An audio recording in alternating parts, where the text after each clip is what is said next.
The views expressed in the interviews and commentary are solely those of the individuals providing them and do not reflect the opinions of PPS Holdings Trust, its affiliates, subsidiaries, or employees.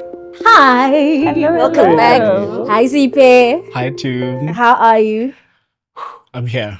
We've had such lovely conversations. You've Wow. missed them. Wow. But welcome. I don't know what to do with that information, but thank you. Accept it. Thank you. I'll take it. I'm taking it in.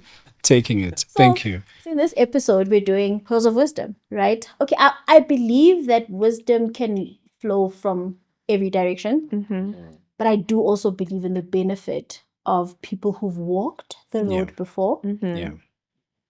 See what I did there? What a lovely way to put it. Right? Gently. Put it gently. So we're going to talk about pearls of wisdom. So this is almost like a free-for-all for you guys to ask anything that you've always wanted to ask the CEO and the CFO. I believe in you guys. Don't disappoint us. Start us. Isaka, are you nervous? No, not at all. He doesn't know. He's fine. He knows the answer. That's the thing. CPU, are you nervous? A bit. A bit. You okay? You okay, my good sir? But I'll survive. Yeah. Okay, so I'm going to start us off now. What do you do when it all goes wrong? Because I feel like it's inevitable that at some point things go wrong. What do you do? Because sometimes I get overwhelmed and I feel a bit frazzled and I don't know if you noticed, like when we were starting to shoot today, I was like so anxious because I'm a perfectionist. I want things to go exactly the way I planned for it. So I start to get anxious and what do you do if the lights fall and the cameras stop working and it's raining and it's due tomorrow and the results are not coming in and the auditors did not approve the results and, everything goes wrong at exactly the same time? What do you do? I'm going to start with, do you want to start with you or Simpiwe? Isaac. Okay. I think first of all, there's three things for me. The first one is accept that something will go wrong. Nothing is ever perfect. So if you kind of accept that something somewhere will go wrong, it already helps if something goes wrong. You're almost like a bit primed for it. Yeah. That's number one. Number two, a trick that I've done is make peace with the worst case. What is the real worst that can happen in this particular situation? If you kind of try to make peace with that, then anything else is better. So that's a little personal trick. And then the third one is just tell yourself tomorrow it's probably going to look different. So nothing that a good night's rest and waking up and suddenly you have a bit of more perspective of what happened here. So those are maybe my 3 pearls of wisdom on this one. I don't know, Simpiwe, what do you think? I like them. I think I don't always think about them in that order, but somehow I manage to find my way through. I think for me, what typically happens in the moment is I look back and I become a bit more like you do. Why did it go wrong? And I get all upset with myself. And then after that emotion has subsided, I ask myself, well, did I do the right things? And if I did, and I missed something, I tell myself to remember that I'm human and I make mistakes. And if there's something to be learned, then I learn. But that's typically how I go through it. I don't have it in that order. So I'm taking it in as well. Yeah. Let me ask you, Dibza. What do you do when it all goes wrong? When it all goes wrong, I think I follow the lines of Simpiwe a bit. But first I look at what did I do so far and find the mistake where I made the mistake. It's hard in the moment. There'll be some emotions. Sometimes because I'm too hard on myself, there's some emotions that come up. Try to calm myself down and seek help. I think if I dwell too much on the mistake, on whatever wrong that I've done, it can consume me and we don't move forward. So telling my colleagues or telling a friend that I'm stuck, I need help, how do I get out of this? That's my go-to. Yeah. Wow. Theo? I think for me, I generally stress myself out just before it all goes wrong. But the moment everything went wrong and it's sort of you're in emergency mode, I believe in sort of being very specific with your next moves. Yeah. So there's generally some way to get out of it, or at least the best things to do in this situation. So I tend to concentrate way harder in that specific moment and then execute on the things I know I can do within my capabilities now. So if something bad happens, like for example, my mum was in a car accident a year ago. And like when that happened, I booked a flight, got there, called my friend that works in the hospital, like sort out the medical aid. Like, there are things that you can do that are within your control. Yeah. And that helps the people around you that are being chaotic. So I'm not always like that, but I try to be like that. And if I'm not in that position, I speak to people that are that way, because you need next steps. You can't just sit in your misery of everything's going wrong. Like, I'm hearing from you and Isaac's answers, I heard a lot of victorial. Something will go wrong. It will. But possibles. So what do you guys, what questions do you guys have? Your extremes are our normality. We have to prepare. I like that type of wording. I can live The with likelihood of the camera falling is 0.5. Given that, okay, I have a question. go. Yeah. So this is actually to both Mrs. Isaac and Mrs. Simpiwe. And my question is just like, because I mean Aristotle and Plato can step aside for our CFO and our CEO. Like, at what point, because this didn't just one morning, you just didn't just wake up and have this epiphany. Like, at what point did you actually get to this thinking, this little step-by-step process in regards to something going wrong? Like, when did you get that antidote? Was it something that led to it perhaps, or was it just like learnings along the way? But yeah, I just wanted to get to the actual core to your answer. Like, yeah. Yeah, I think maybe simply luckily in our roles we're not alone. We've got teams around us. I've got an exco team. Sometimes you throw the problem to the team and you see what they. And often they're going to come up with something that you haven't even thought about. And I think it's the same on the finance side. True. And I mean, I think you made the point. Once there is something, it's very good not to bottle it in, because it sort of eats you up slowly. So when you share it with others immediately, even if there's no solution yet, that on its own gives you some relief. Just to know that at times others have been through something similar, and that already gives you a sense of peace as a person.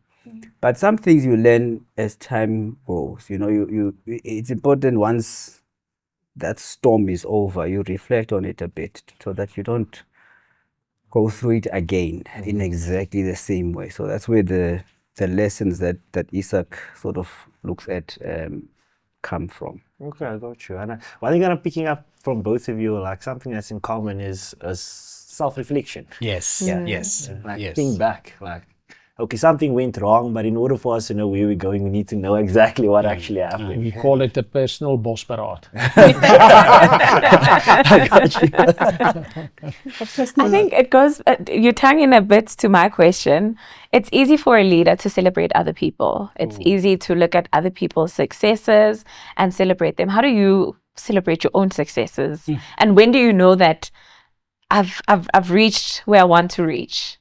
Because for example, it's for me, if I have a target, it's easy for my manager to say, well done, you've done it. We at the mark. But as somebody who's in your position, when do you know that you've reached your mark, and how do you celebrate? Look, I say good leaders, if the team achieves something, it's always the team's success. And if there's a big mistake, then the leader says it's me. That is often what good leaders do. It talks a bit. It's a bit where you've mentioned the one of our values, the doing the right thing, but the other one that comes to mind in a situation like this is extreme ownership. We always encourage people. Extreme ownership is owning the mistakes as well. So, and that is what good leaders do. It's they reflect on what have I done wrong, but the celebration is a team one. I love that. What do you think? I mean, I always have to remind myself to celebrate because I'm like, what do you call a rat on that thing? That's on the wheel. Yeah. I'm always looking for the next thing and running, but it's a bad trap to be in. You must take the time to celebrate, and if you put milestones, New Year's Eve, typically about that. What did I want to achieve?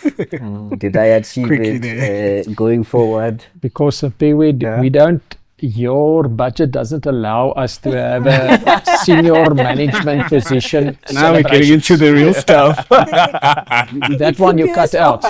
So all of us need to remind Throw ourselves. it back to the that- team, he said. Throw it back to the team. Better to do it on your own. It's cheaper. I have my question. I Yes. have my question. And I like how everything is tying back because my question is now to you as a person, outside what you have to do. How do you conjure the balance to be here, do what you need to do here, be there for your friends, your family, be a husband, be a father, be all of these things and still be able to show up here?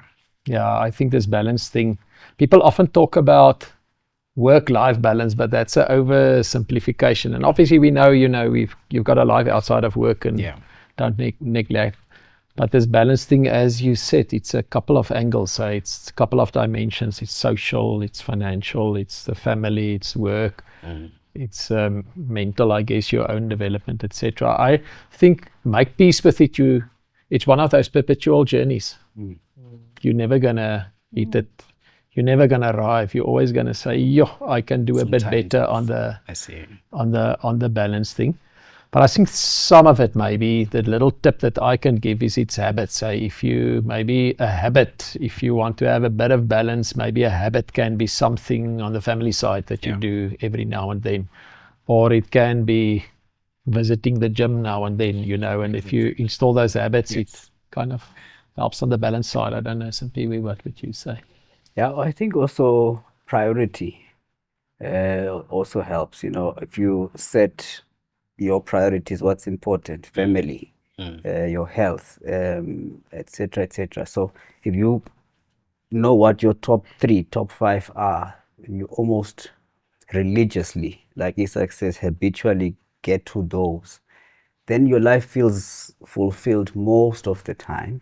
And it's not always equal. I'm not spending 8 hours here, 8 hours there, 8 hours there. It depends on the time, except that too. And it's never perfect. It's not linear. It goes like this almost. I see. So I guess the one thing that we almost work to strive for is fulfillment. I guess maybe in everything that you touch, strive to be Fulfilled. fulfilled at work, fulfilled at home. But you never quite, what I'm getting from what you're saying is you never quite get there. Yeah. You never, Yeah. you're always striving to get the balance. Like it's a perpetual journey. Perpetual You're journey. striving to spend it, like you're saying, it's never 8 hours, 8 hours, 8 hours. Do you have a question? Because I want to ask something. I just want to add on to that, but isn't that the amazing thing about life? Yeah. It's the mere fact that you always need to adjust and you need to adapt to the current scenario. You can't always hit it 100 and 100 and 100% the whole time. It's okay. I didn't hit 100, I hit it 80%. I didn't hit 0%, I hit 80%, so I'm there. But what can I do to get that extra 20%? And that's kind of going to drive you to get to that next factor, to that That next step. reflection again. Once It's that again. reflection again. I think that's It a really key word. brings awareness.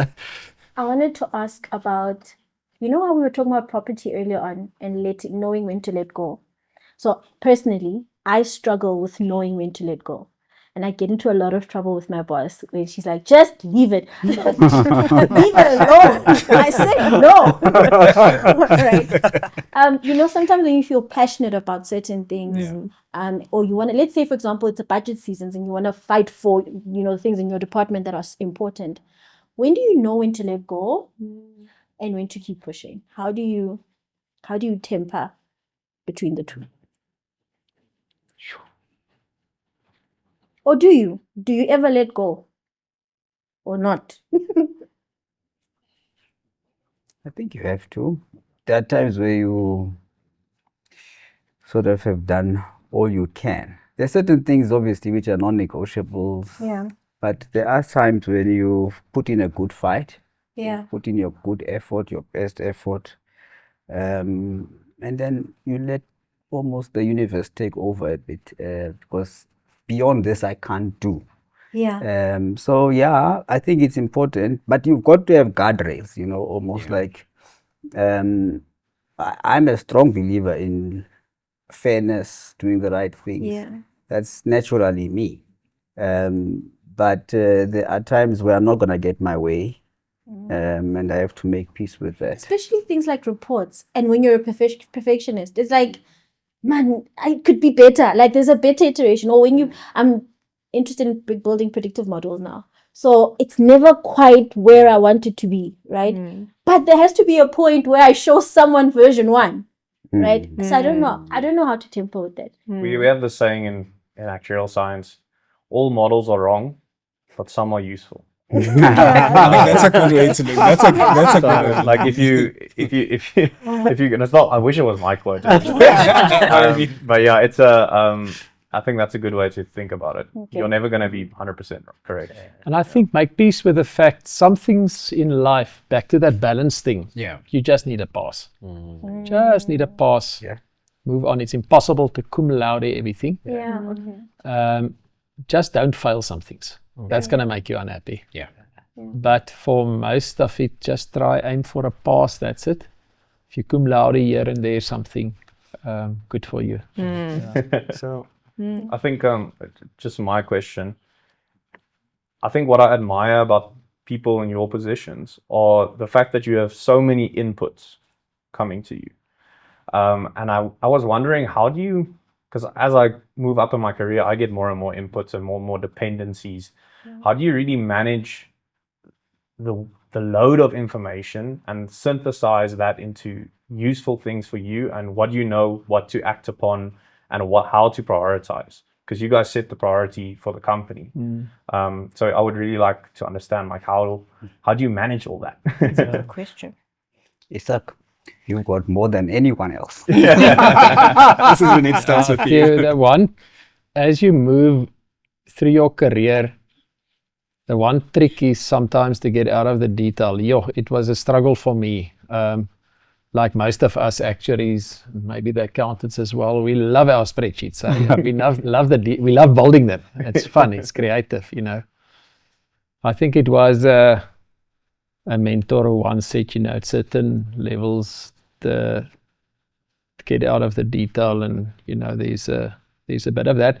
I think the other thing also where we've got a benefit, especially in my role, is you can get a lot of input. You've got a bit of a bird's eye view. So only listening to one person, you might maybe make the wrong decision, but getting input from 2 or 3, and then the lay of the land becomes clearer, and you know which direction to go.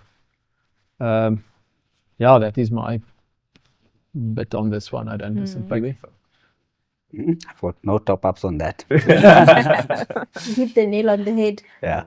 Okay, is there any other pearls of wisdom that you want to drop first? This has been so insightful for me. I don't know if you guys Very much gained so. as much as I did. That was so awesome. Very. I actually just want to touch on a point that Mr. Simpiwe actually mentioned earlier, and it actually reminded me of a little bit of a Stoic philosophy, a Stoic teaching, and that is, in order to be happy, according to these teachings, right? Worry less about the things outside of your control and more about the things within your control. Yeah. And like when Mr. S, when you mentioned what you mentioned earlier on, it just hit the hammer on the head there. That's essentially how you're going to live a much more peaceful life, and that's how you're going to be able to progress to the next level, because you're always concerned about what's within my hands, what's within my control. Look at Ernest, pearls of wisdom. He's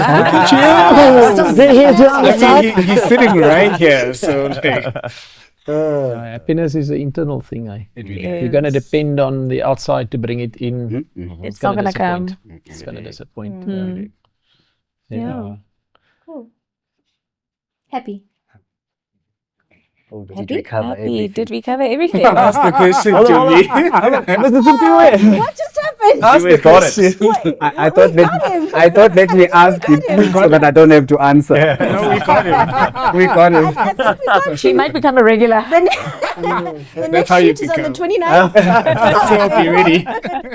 Maybe there's one little thing that I can add. Yes. This whole happiness versus success thing. Mm-hmm.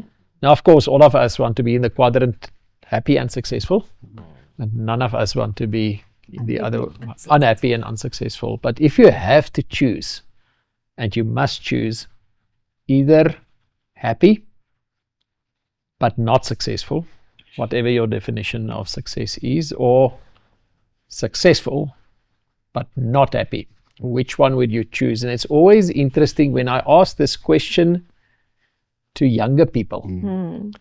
It is as if they cannot comprehend that success will not bring happiness. But it's very, when I ask this to a more older 50-something, I struggle to find people who wants to be in the quadrant successful but not happy. All of them say, I just want to be happy. So maybe there's something in it for the youngsters to think about. I love that. That's a good one. Okay. It's good reflection. Prepare to be sick of me. I'm going to be asking you every time I see Oh my are you God. happy and successful? I'm happy. I'm going to be asking every 5. I love that. My new mantra. Yeah. But let's still aim for both. Yes. Yes. As far as possible. Also, maybe make happiness a success metric. Maybe. Like, I think That too. I think that could help. Actually, that. Don't neglect your happiness. Yes. Okay. Did we cover everything with pearls of wisdom? Yes. I think we did. I think we covered everything. Yeah, I Did think we we cover covered everything? everything. We covered Got everything. everything. Isa, can I have one? I think we covered everything. I think we've covered it, eh? Happy days. Beautiful.